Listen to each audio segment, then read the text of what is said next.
Well, morning friends, and welcome to Jocelyn's Twilight Years memoirs of a really old model. I am here today to talk about a subject that I have been worrying about for a little while because I'm not sure if it's really an appropriate topic for me to broach. However, I am going to broach it because I really do want to be of some value to my fellow models, especially those who are starting out. It's very hard in this profession to find out anything about money. People are quite cagey and they don't like to talk about it. And I guess that's compounded by me, at least, working in the British industry primarily. And in Britain, we're embarrassed about money, I think, a little bit. So, once upon a time, friends, let me tell you a story. I was at a spanking shoot with a client who turned out to be an arse in many ways. It is he who I was referring to in my mansplaining film when I talked about the man who said, "Do you know what Victorians are?" That was him. Now, he was very annoying in many ways during the shoot. There were two models there, me and one other, and at one point he said to us, "You know, I'm making more money today than you two put together." And I thought, wow, you are a cock. And I also thought, how do you know how much money we make? Because yeah, you're shooting with me for 4 hours today, but you don't know what I'm doing with the other 4 hours. And now, with the aid of this video, I will be able to tell him definitively whether or not that is the case. He probably isn't watching because we had a big falling out immediately after the shoot in which I had to tell him, "Your behaviour with the feather duster was utterly unacceptable," which is a sentence I never thought I'd have to write. And he wrote back, firstly apologising, then writing back again 5 minutes later going, "Actually, I'm not sorry, and I hope you're all going to blackmail me." And I thought, well, if you will spend a shoot going on about how rich you are and then behave inappropriately, you're kind of opening yourself up to that, aren't you? I didn't blackmail him. And I sometimes wonder if that is a failing of mine. What we're talking about is how much you can earn as an independent model. You can't see most people's fees online. I've always been very clear about advertising my rates so that everyone knows that they're paying the same as everyone else. And also because I've always thought it probably helps other models to contextualise where their rates should be.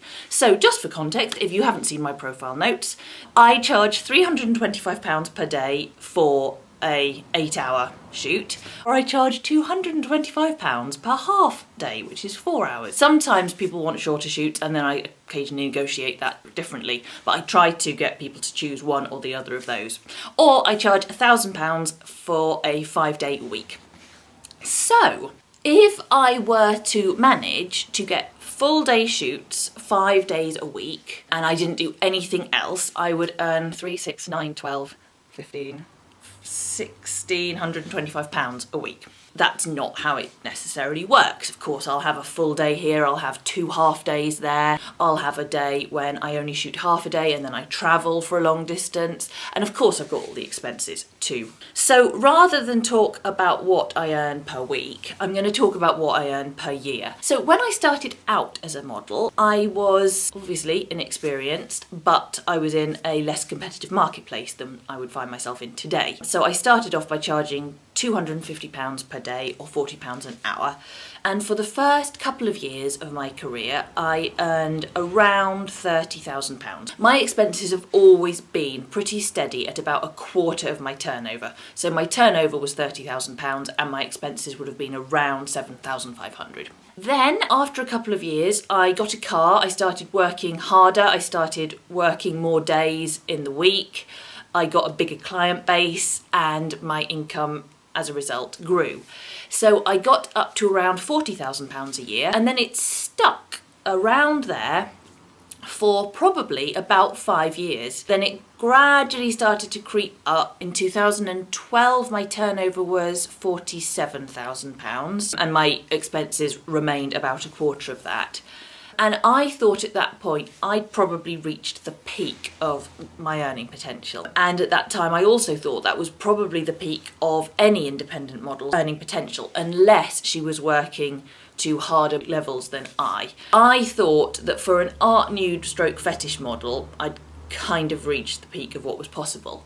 However, in the years since that, I have discovered that by mobilising my fan base and shooting myself with a selfie stick and selling those pictures and shooting video of myself and doing privately commissioned videos, I actually could bring my income up. So these days, having been in the business for 15 years, my turnover is £70,000, and I would be tempted to say that's probably as high as it's going to go, but really, who knows? I don't want to assume that anymore. So I think that I am probably an unusually successful model, simply because most models don't stay in the business this long. A lot of models only stay with it for less than 5 years, which just doesn't give you the time to build that in most cases. So I think that probably I am at the upper end of what independent models usually earn, except for those who have maybe mobilised their fan bases more successfully than I.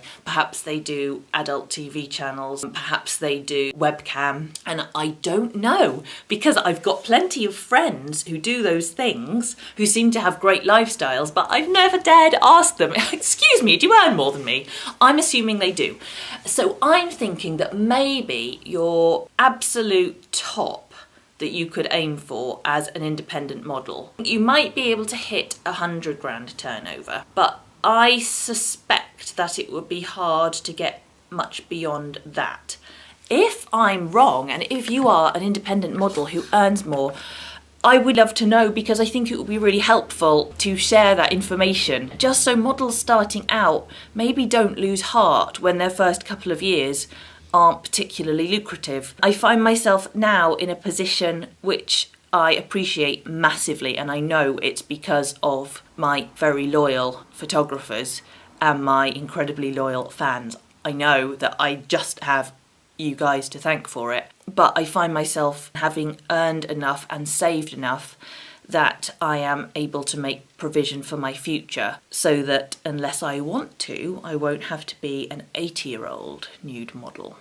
I may want to. Modelling is a challenging job for your joints and for your social life and for your eating habits, for that matter. I look forward to a time when I can just eat 8 Mr. Kipling cakes in one sitting. I will, one day. Maybe I'll be that kind of 80-year-old. I was very worried about doing this topic, but I do hope it is helpful to you, because if you're a model starting out, it can be really frightening. So stick with it, sisters, because there is money to be made from it. It's not going to make you a millionaire, probably, but you can have a really fun life and make enough money to have holidays and houses and nice things. So that is me signing out. This wasn't very ranty, was it? I really should go back to the story of that terrible man who asked me if I knew what Victorians were, tried to run a feather duster between my legs, for the love of God. And finally, okay, I'm going to share this, too much information, he got an anal hook out of his bag and said, "Do you know what this does?" And it's kind of obvious, it's not a complicated device. The name tells you everything you need to know. "Oh, shall I show you how it works?" No, thank you. And then he tried to show me. So that's why he got a very strict letter from the Jocelyn saying inappropriate behaviour. And he deserved to be blackmailed. Some people just do. Please subscribe, please comment. It means the world to me. It really does. Thank you. Take care.